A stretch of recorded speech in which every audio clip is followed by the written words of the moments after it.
Après ma déclaration d'adhésion à l'Union sacrée, Urbi et Orbi, il est tout à fait normal que je me présente auprès d'une autorité compétente. Et donc, je suis venu voir le président de l'Assemblée, qui est l'autorité compétente dans le cadre de l'Union sacrée de la Nation, pour officialiser mon adhésion et pour recevoir de sa part des orientations nécessaires pour la suite des événements.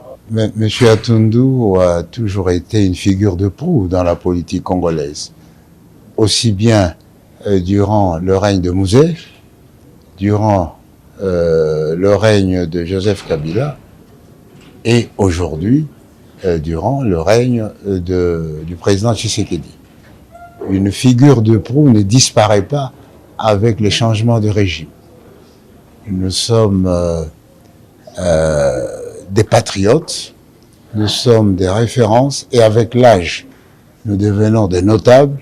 Eh bien, les notables font toujours l'honneur d'une nation. Le président de la République a lancé un appel à la cohésion nationale, étant donné le défi sécuritaire, le défi de développement de 145 territoires, étant donné le défi de gouvernance en combattant la corruption, eh bien, en tant que patriotes, nous ne pouvions que répondre positivement à cet appel qui sort du tréfonds de l'âme du Congolais. Moi, je n'ai pas traversé pour revenir.